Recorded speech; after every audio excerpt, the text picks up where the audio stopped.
Hello বন্ধুরা, শুভ সকাল সবাইকে। আজকে আমি দেখাবো তোমাদেরকে আলু আর চিড়ে দিয়ে একটা মজাদার রেসিপি বানিয়ে। এই রেসিপিটা কিন্তু ছোট থেকে বড় সবাই পছন্দ করবে।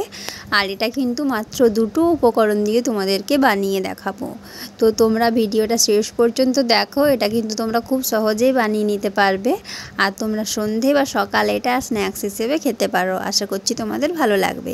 রেসিপিটা অবশ্যই বাড়িতে একবার ট্রাই করে দেখবে। তো বন্ধুরা, ভিডিওটা শেষ পর্যন্ত দেখার অনুরোধ রইল। আর যারা এখনও চ্যানেলটা সাবস্ক্রাইব করে ওঠোনি, প্লিজ তাড়াতাড়ি সাবস্ক্রাইব করে নাও। দেখো, প্রথমে আমি নিয়েছি এক বাটি চিড়ে। এরপর চিড়েটার মধ্যে যেহেতু অনেক ধুলোবালি থাকে, ওই জন্য আমি চিড়েটাকে ধুয়ে নিচ্ছি ভালোভাবে। এইভাবে চিড়েটাকে ধুয়ে জলটা ফেলে নিতে হবে। তো দেখো, আমি একবার ধুয়ে জলটা ফেলে নিলাম। কত নোংরা থাকে দেখো। আরও একবার ধুয়ে নেব কিন্তু চিড়েটা।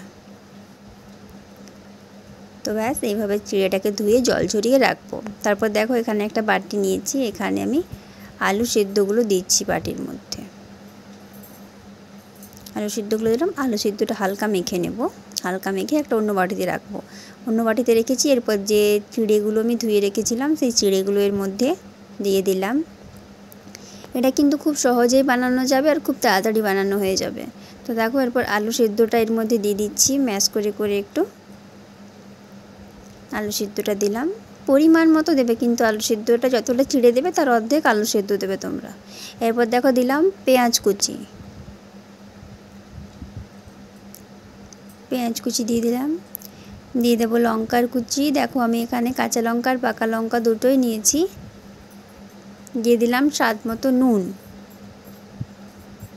এরপর আমি দিয়ে দেবো এর মধ্যে হলুদ গুঁড়ো।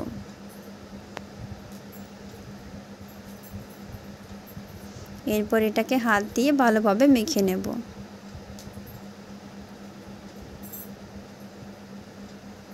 এভাবে ভালোভাবে মেখে নিতে হবে। হালকা হালকা করে মাখবে, নয়তো কিন্তু চিড়েটা একদম নিয়ে দিয়ে যাবে। হালকা হাতে এভাবে মেখে নিতে হবে। তো দেখো, মাখা হয়ে গেছে। এরপর আমি বানাবো। তো দেখো, চিড়েটাকে নিয়ে এইভাবে গোল গোল করে করে একটা আকারে আমি নিয়ে নেব।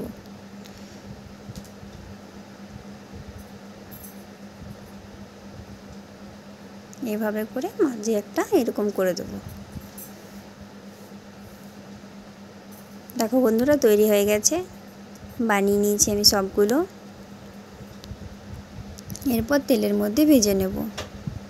দেখো, তেলের মধ্যে ছেড়ে দিলাম।